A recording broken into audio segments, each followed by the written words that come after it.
Si hay una idea que ha sido capaz no ya de sobrevivir, sino de ganar brío a través de las catástrofes políticas del siglo XX, ha sido la llamada justicia social.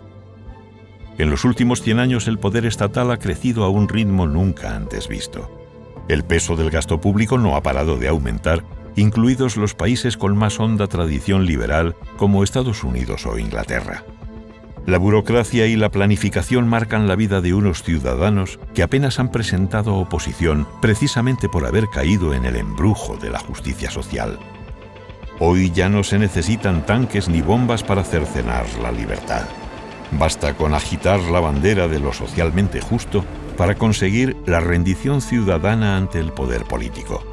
30 años después del colapso soviético, la planificación centralizada goza de una excelente salud, y lo hace gracias a la supuesta justicia social, ese peligroso espejismo que, en palabras del Premio Nobel de Economía Friedrich Hayek, ni es justicia ni es social.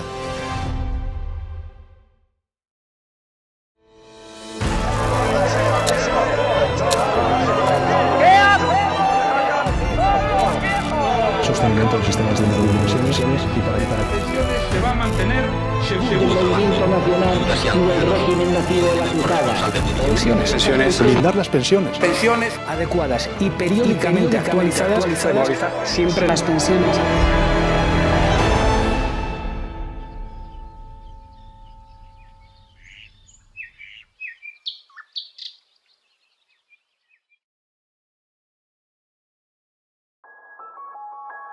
El sistema de pensiones es con gran diferencia el pilar fundamental de nuestro llamado estado del bienestar y la punta de lanza de la justicia social. 1 de cada 3 euros de gasto público va dirigido a esta partida. Sin embargo, pese a la enorme cantidad de recursos que consume, pocos son los que parecen estar contentos con su funcionamiento. Sus responsables saben que es insostenible, pero saben también del enorme peso electoral que suponen los jubilados. Por su parte, los ciudadanos padecen día a día sus insuficiencias y exigen, después de toda una vida cotizando, la continua mejora de sus condiciones. Unos y otros participan de una rueda inacabable que les impide denunciar la naturaleza misma del actual sistema de pensiones. Y lo que es peor, hace asumir a los demás que no hay alternativa. Hay 2 métodos básicos financieros que pueden hibridarse incluso. El reparto, que consiste en que con las cotizaciones del momento se pagan las pensiones del momento, y el método de capitalización, que esas cotizaciones o aportaciones se acumulan, se las hace rendir en los mercados financieros y, llegado el momento de la jubilación, toda esa bolsa, esa hucha de las pensiones, que es nominal y pertenece a cada trabajador, se convierte en una renta vitalicia. El sistema de pensiones en España es un sistema de reparto puro, contributivo. Yo diría que de los más puros que hay en Europa. ¿Qué significa esto? Pues significa que las contribuciones que se hacen al sistema cada año por parte de los que trabajan, los activos, se gastan íntegramente ese año en pagar las pensiones a los jubilados.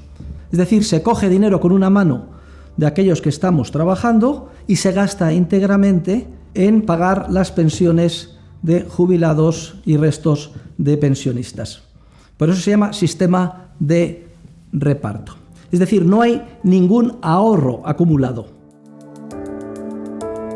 La seguridad social en el mundo apareció nominalmente como la conocemos hoy en los años 80 del siglo XIX, en la Alemania recién reunificada de von Bismarck y Guillermo, y hasta hoy tenemos la seguridad social extendida en todos los países del mundo.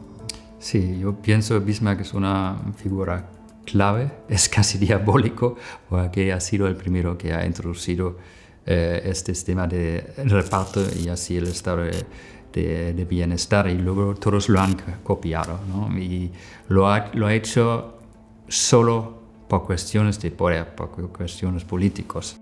Cuando a finales del siglo XIX el canciller Otto von Bismarck creó el primer sistema público de pensiones, estableció la edad de jubilación en 70 años. Como la esperanza de vida rondaba los 45 años, apenas había pensionistas y el dinero recaudado terminaba en las arcas del Estado. Más allá del beneficio económico, Bismarck consiguió además ganarse a la clase trabajadora y neutralizar con ello el auge de la oposición socialista de izquierdas. Pero las verdaderas intenciones de esta medida salieron a la luz en el debate parlamentario previo a su aprobación, cuando Eugen Richter, líder de la oposición liberal, preguntó a Bismarck: «Señor canciller, ¿es usted consciente de que si sale adelante este proyecto de ley va a hacer dependiente a todo el pueblo alemán de por vida del Estado?» Entonces Bismarck pidió la palabra, se levantó y respondió: «Ese es precisamente mi objetivo». De hecho, hay otras anécdotas o otros cuentos de las intenciones verdaderas de Bismarck. Y una es de William Dawson, que cuenta que Bismarck le había contado que lo había hecho para ganarse la clase trabajadora, ¿no? Para presentar al Estado como una institución social que es creado para su bien, ¿no? Y fíjense, eso ahora casi todo el mundo lo cree que el Estado ha sido creado para el bien común. Lejos de ser beneficiarios del estado de bienestar, muchos ciudadanos, tal y como Bismarck deseaba, han terminado siendo súbditos de un sistema que es en esencia el mismo que ideara el canciller alemán hace un siglo y medio. Hoy, en España, casi un 70% de los jubilados vive únicamente de la paga de su pensión. Y lo que es peor, esta depende en exclusiva de las decisiones políticas de turno. Your Social Security card represents an insurance policy, a policy through which you can build a foundation of security for yourself and your family. Fíjense la trampa semántica, ¿eh? Seguridad social. ¿Quién va a estar en contra de algo que es social y que además es seguro? Pues bien, si algo caracteriza a la seguridad social es que ni es seguro ni además es social. Es decir, no hay ninguna garantía jurídica de que el día de mañana se vayan a percibir las pensiones que se nos han prometido por nuestros políticos. Pese a la opinión generalizada, las cotizaciones mensuales que pagan los trabajadores se gastan íntegramente para pagar las pensiones de los jubilados de ese mismo mes sin generar ningún tipo de derecho o garantía futura. Cuando a los trabajadores presentes les toque jubilarse, solo les quedará confiar en las decisiones del político de turno y en que las condiciones económicas de entonces sean favorables, algo que sí pasaba en 1935, por ejemplo, cuando Roosevelt instauró en Estados Unidos la seguridad social moderna. En aquel momento, por cada pensionista, el gobierno contaba con 52 trabajadores activos, de manera que fue extremadamente fácil convencer a la población de las bondades de un sistema que, pese a no contar con ninguna garantía real, ofrecía unas condiciones difíciles de rechazar. Tal fue el caso de la primera pensionista americana, Ida May Fuller, quien, habiendo contribuido con apenas $25 a la seguridad social, recibió la importante suma de $22.889. Su historia protagonizó muchas de las campañas publicitarias gubernamentales. Actualmente, sin embargo, las condiciones económicas han cambiado mucho. Lejos de los 52 trabajadores activos con que contaba Roosevelt para pagar la pensión de un solo jubilado, hoy en día la media tanto en Estados Unidos como en Europa se ha rebajado a 2. Sistema español, las pensiones de los pensionistas actuales, de los actuales jubilados, las pagan los trabajadores de la actualidad. Y a esos trabajadores se les promete que dentro de 15, 20 o 30 años, cuando ellos se jubilen, se les cobrarán cotizaciones a los trabajadores del futuro para pagar sus pensiones. Aquí ya se produce muchas incongruencias. Hace que el sistema se tambalee, porque se basa en la promesa, en una promesa.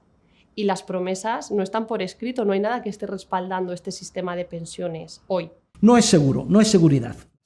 Pero tampoco es social, porque la mayor parte de las contribuciones las pagan los más vulnerables, los trabajadores que tienen unos salarios más bajos. Y en general, de manera agregada, los trabajadores están pagando por término medio unas pensiones que son superiores por término medio a los salarios que ellos perciben. Luego, aquí lo que hay es un trasvase de renta de los más pobres hacia los más ricos, en términos agregados, que son los jubilados.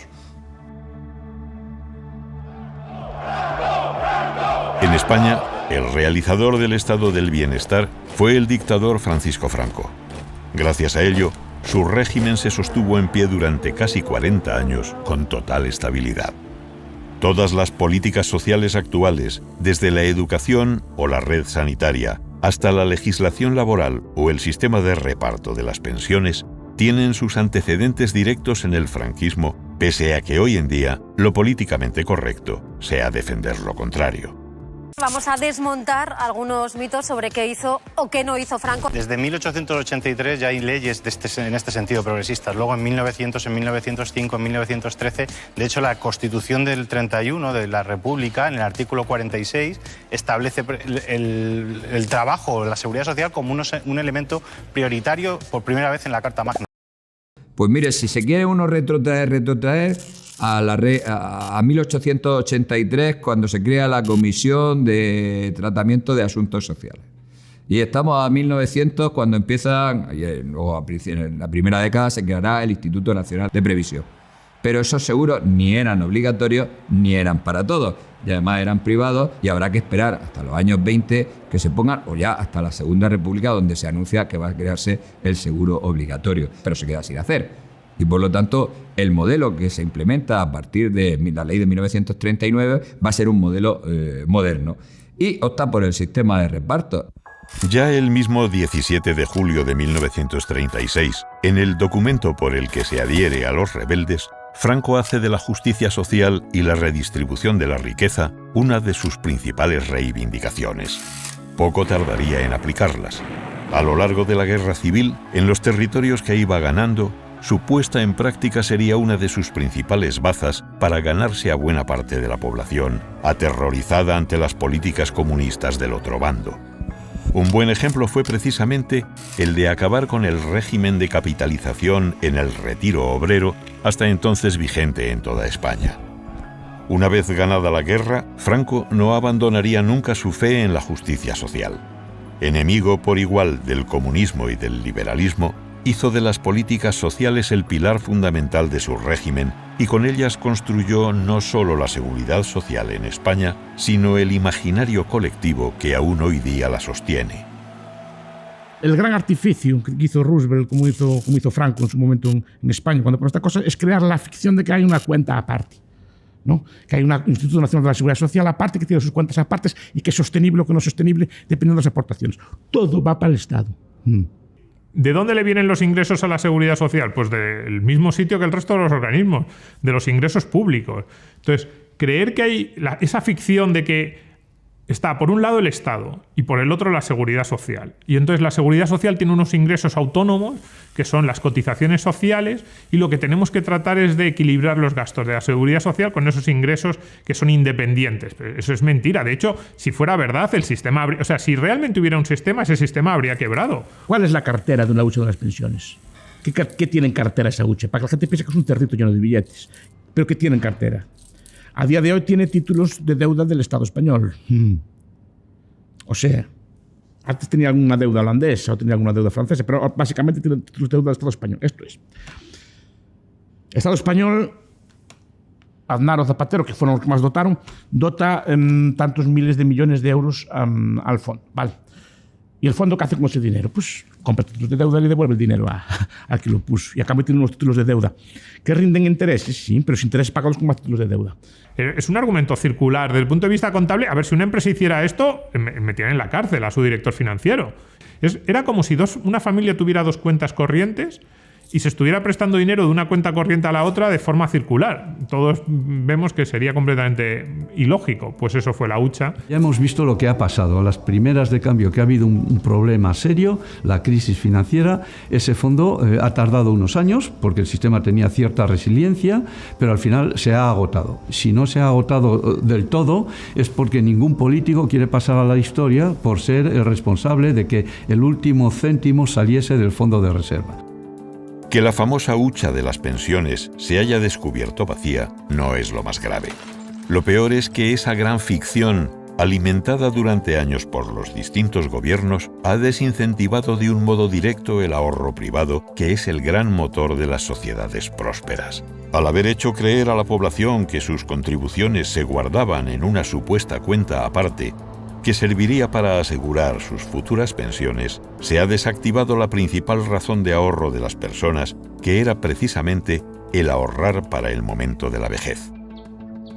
Y es que en la medida en que los que ahora estamos trabajando confiemos que cuando nos llegue la hora de jubilarnos el día de mañana, nuestros hijos y nietos van a hacer lo mismo que ahora nosotros hacemos, es decir, financiar a los jubilados, pues en esa misma medida no sería necesario ahorrar.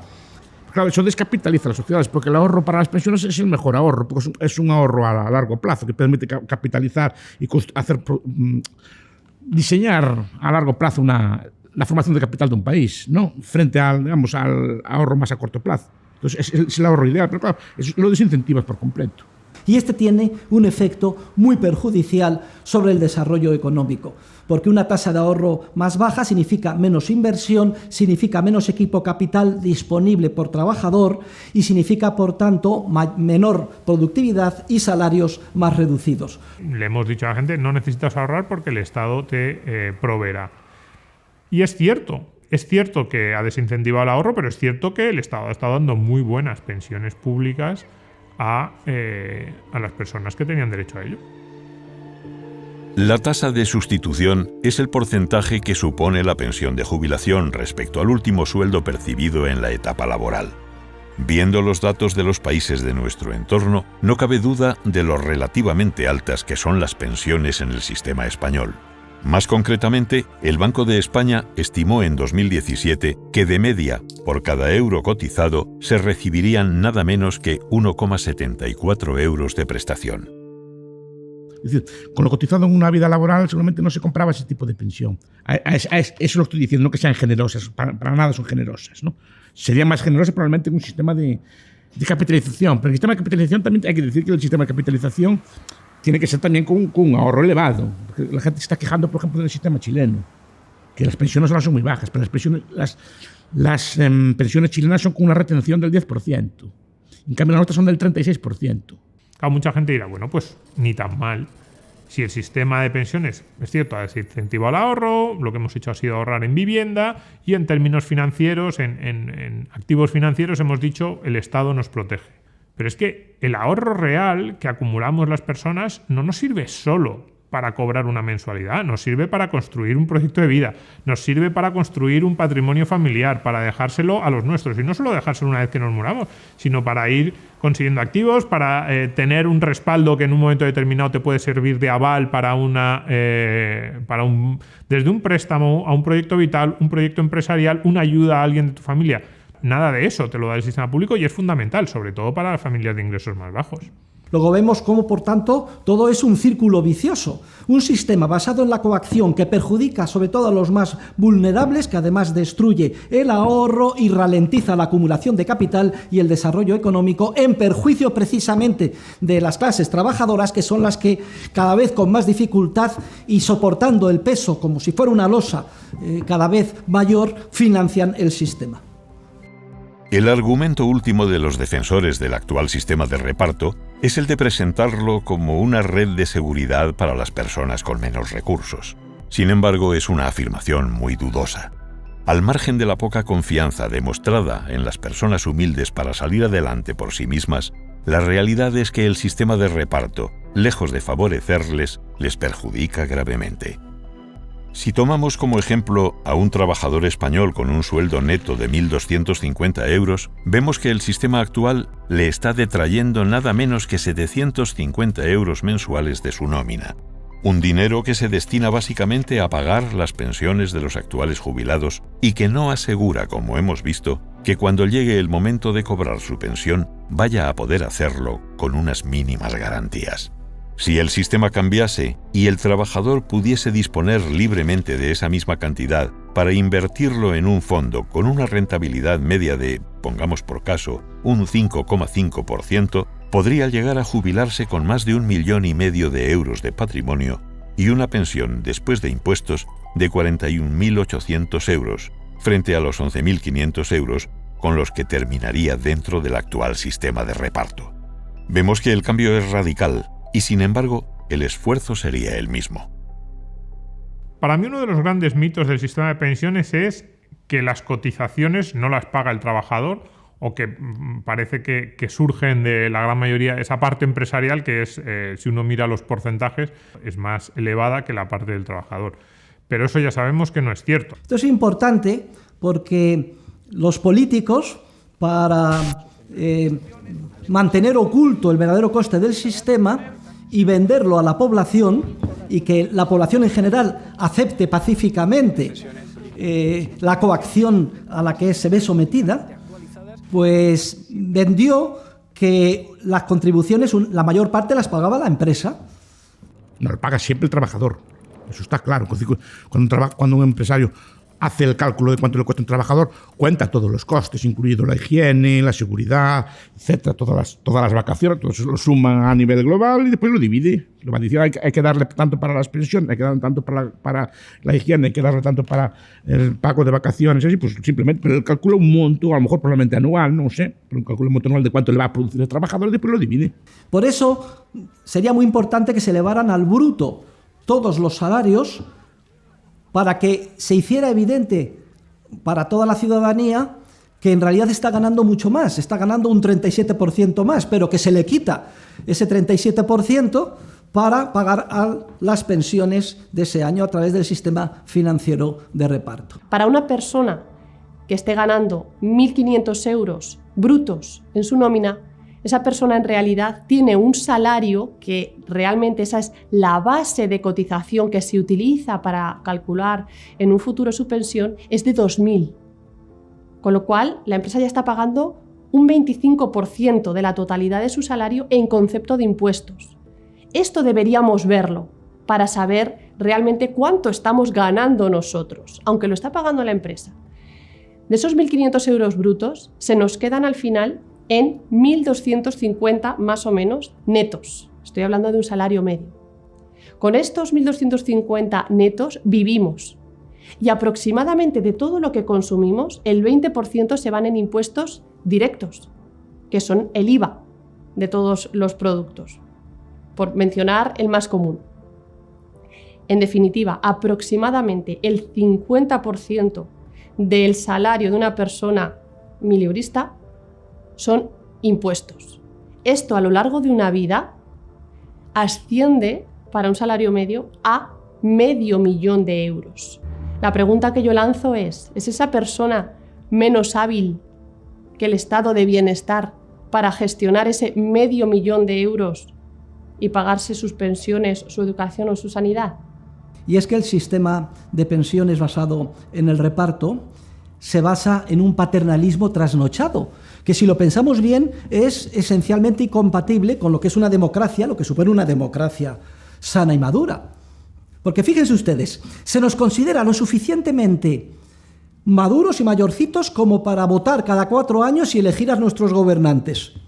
Y sin embargo, cuando llega la hora de proveernos de las pensiones que necesitaremos cuando nos jubilemos, papá Estado dice, no vais a hacerlo bien, sois como niños, tenéis que incorporaros a la fuerza en este sistema, porque si no, no seréis capaces de proveeros por vuestra cuenta de las pensiones suficientes. Precisamente la incorporación forzosa de todos los ciudadanos al sistema es la clave teórica para su propio mantenimiento. Lo que diferencia a nuestro actual sistema de reparto de cualquier estafa piramidal al uso es que los grandes estafadores de la historia no han podido obligar por la fuerza a nadie para que participase de su actividad. Personajes como Ponzi o Madoff se veían obligados a buscar incesantemente incautos con los que ampliar la base de su pirámide. Sin embargo, antes o después, el engaño terminaba destapándose.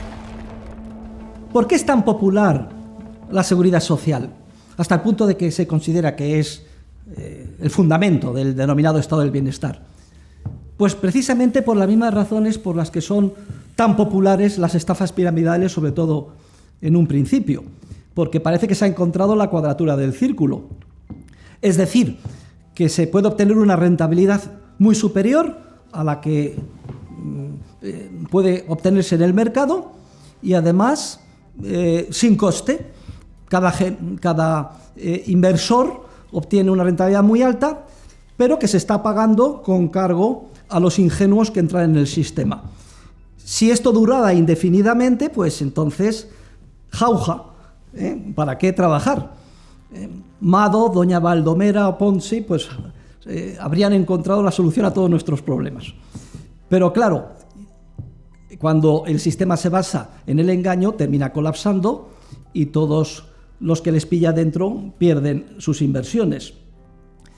Bueno, pues con la seguridad social también pasa algo parecido. Es muy popular porque se promete por los políticos que se van a obtener unas pensiones, unas prestaciones extraordinarias, que supone una rentabilidad tremenda, muy superior al valor de lo que se ha contribuido. Y además parece que se ha solucionado el problema débil que tiene la estafa piramidal, que es el de la garantía de que continuamente lleguen nuevos ingenuos a financiar el sistema.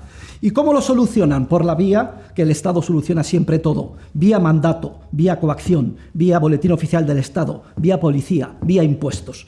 Pero hay algo que no pudieron prever aquellos que legalizaron por primera vez el sistema financiero de reparto, y es el envejecimiento paulatino de la población. Ahora se juntan dos cosas únicas a la vez en términos demográficos. Se juntan más cosas porque vivimos en una sociedad que hay inventos que no había habido nunca, ¿no? Pero son, por una parte, un número de hijos por mujer extremadamente bajo y, por otra parte, una esperanza de vida enormemente alta. Nunca se ha vivido tanto como se vive ahora, ¿no? Y las dos cosas juntas te configuran una sociedad que tarda más en perder población, aunque tenga pocos niños, tarda más en perder población porque vivimos más, pero a cambio tienes unas sociedades inéditamente envejecidas. Nunca ha habido unas sociedades tan envejecidas como las actuales. Claro, esto hace que el coste del sistema de pensiones basado en el reparto crezca, como he dicho antes, en progresión geométrica, como si fuera una bola de nieve, y termine siendo insostenible. Analizando el gasto español en pensiones de los últimos 20 años, vemos que, efectivamente, no ha dejado de subir de forma constante. El coste del sistema de reparto representa desde hace décadas la principal partida del presupuesto nacional, necesitando casi 1 de cada 3 euros de gasto público para sostenerse. Tal es así que con el coste total de la defensa nacional solo se pagarían 20 días de pensiones en España, 25 días con lo dedicado a las obras públicas y apenas 4 meses con todo el presupuesto educativo español. Precisamente porque es una parte tan importante del presupuesto público, tienes poco margen. Esto es evidente. Sí que hay que rascar si haces una reforma del Estado integral como la que yo haría, pero tampoco eso parece que esté en la cabeza de ninguno de los partidos políticos actuales, con lo cual tu capacidad de maniobra para gastar más en pensiones, que básicamente sería pues ir incrementando el peso de las pensiones en respecto al conjunto del gasto público, es muy limitada. Además, hay un déficit. ¿Esto qué significa? Que lo que se está gastando para pagar a los pensionistas con respecto a lo que se está ingresando de los que estamos trabajando va en aumento desde los últimos 10 años. Y para poner también en situación, desde el 2011 hasta el 2018, el déficit, es decir, esta diferencia acumulada, asciende a algo más de 100.000 millones de euros. Se veía venir, pero como era muy poco a poco, al político de turno, cuando empezó a ver avisos hace 30, 40 años, dice, bueno, a mí no me toca en esta legislatura, tengo otros temas más urgentes, con lo cual se ha seguido deteriorando y deteriorando y deteriorando, y hemos llegado a la situación actual en la cual la seguridad social en España en concreto tiene un déficit muy grande, pero es que será peor en el futuro. O sea, estructuralmente vamos a un déficit peor porque la tendencia es a que se deteriore aún más y que haya una proporción menor entre activos y jubilados. Esa diferencia creciente entre los cada vez más escasos trabajadores que tienen que pagar la pensión de los cada vez más numerosos jubilados aboca irremediablemente al conflicto social. Los intereses de unos y otros demuestran ser irreconciliables, por más que se agiten conceptos como la solidaridad intergeneracional, el estado del bienestar o la justicia social para intentar suavizar el conflicto. La democracia, en una sociedad hay 3 tipos de población, ¿no? La población que trabaja y produce la riqueza, la población jubilada y la población, los niños y jóvenes todavía no adultos, que son el futuro, ¿no? Votan solamente, digamos, la población en edad activa y los jubilados. Entonces, si en una sociedad tienes un porcentaje enorme del electorado, que son personas que lo que quieren es que los que trabajan les den más dinero, que es vía pensiones, pues eso te puede llevar a un aplastamiento de la sociedad productiva. Y yo entiendo porque cobran poco, pero piden más. Pero el problema es que hay que decir también que hay que ver si lo que piden se puede dar o no, sin arruinar precisamente lo que los mantiene, ¿no? Si por subir más destruyes la base económica del país, ¿qué van a cobrar los pensionistas? Ven, por tanto, que el sistema lo que ha hecho es enfrentar en clases con intereses irreconciliables los jubilados, los pensionistas, la generación pasiva, por un lado, y la generación activa de los trabajadores, sobre todo los más vulnerables y los más jóvenes, por otros. Y lo que debía de ser un proceso pacífico de cooperación social, que es el que normalmente se da en el mercado y en el acuerdo voluntario, se convierte en un campo de minas continuamente expuesto al conflicto político con la finalidad de conseguir o mantenerse en el poder a corto plazo. ¿Queremos vivir desde los 65 años hasta que nos muramos, que además cada vez son más años, en esa época de nuestras vidas en las que somos más vulnerables y tenemos menos capacidad de reacción, porque ya no podemos trabajar o nuestra capacidad de generar ingresos es mucho menor? ¿Queremos vivir dependiendo del gobierno de turno? Pues precisamente por eso, cuidado con el sistema de pensiones, porque el sistema de pensiones, tal y como está planteado ahora mismo, es exactamente eso. Es a partir de que dejes de trabajar, para buena parte de la población española, un porcentaje de sus ingresos altísimo depende de lo que decida el político de turno. De un modo u otro, todos los expertos, sin excepción, coinciden en que nuestro sistema de pensiones tiene un problema serio de sostenibilidad. Sin embargo, pocos son los que se atreven a denunciar que el verdadero problema es el sistema mismo. Las soluciones más populares, como el retraso de la edad de jubilación o la disminución de la tasa de sustitución, no dejan de ser como la música de los famosos violinistas del Titanic. Pueden hacer más llevadera la agonía, pero jamás podrán evitar el desastre. ¿Qué habría que hacer para solucionar todos estos problemas de una vez por todas? La respuesta es muy sencilla. Habría que restablecer un sistema de financiación para las pensiones basado en lo que se conoce con el nombre de capitalización. Un sistema basado en el ahorro y en la acumulación de fondos. Este fue precisamente el sistema que abolió el general Franco en la dictadura, que se quedó con todos los fondos acumulados por los trabajadores y estableció el sistema de reparto con todos los defectos técnicos y éticos que conocemos. De esta manera, las personas recuperarían su libertad, no viéndose obligadas a permanecer forzosamente dentro del sistema. Se acabaría con el paternalismo estatal. Cada generación sería responsable de sí misma, no viéndose afectada por el envejecimiento paulatino de la población. Habría seguridad jurídica y la garantía cierta de recibir las pensiones correspondientes cuando llegara el momento de la jubilación. Y además, en un sistema de capitalización, no solo no habría un efecto negativo sobre el ahorro, sino que se fomentaría enormemente la acumulación de capital con todos los beneficios sociales que ello conlleva. Lo que era o es un círculo vicioso en el ámbito de la seguridad social pública actual se convierte en un círculo virtuoso si la seguridad social se basa en la capitalización. Solucionan todos los problemas éticos, técnicos y además cada vez se acumula más ahorro y se impulsa, por tanto, el desarrollo económico, la acumulación de capital y el crecimiento de los salarios, lo cual a su vez permite ahorrar más y así sucesivamente. Luego el debate es muy claro, o seguridad social o libertad. Sin embargo, hay un problema ineludible, y es que no podemos pasar de un sistema a otro sin dejar de pagar el precio por los errores ya cometidos. Así, habrá una generación que tendrá que asumir esta responsabilidad histórica con la carga económica que ello conlleva. Por lo menos durante una generación de 25 años hasta que se extingan los ya jubilados y empiecen a acumular fondos los activos, a la generación que le toque históricamente, porque así lo decida de manera democrática, eliminar el sistema de reparto y pasar a la capitalización, tendrá que pagar como si dijéramos 2 veces. Y esa es la gran pregunta. ¿Estaríamos dispuestos a ese sacrificio? Contrariamente a lo que podría pensarse a priori, la experiencia de otros países donde se ha dado esta opción es muy alentadora. Así se hizo en los años 70 del pasado siglo XX, por ejemplo, en Inglaterra, fruto de un gran pacto entre los grandes partidos con un resultado abrumador. El 90% de los ciudadanos, en cuanto se les dio la libertad de hacerlo, decidió abandonar el sistema de reparto y acogerse a uno de capitalización. ¿Pero en qué condiciones? Por ejemplo, permitir que 10 puntos de ese 37% que actualmente nos extraen a la fuerza, nos lo pudiéramos llevar los que actualmente estamos trabajando para un fondo de pensiones. Y los 27 restantes, pues los seguiríamos pagando como hasta ahora a fondo perdido para hacer frente al pago de las pensiones de los jubilados. ¿Qué pasaría en España si se diera esta opción?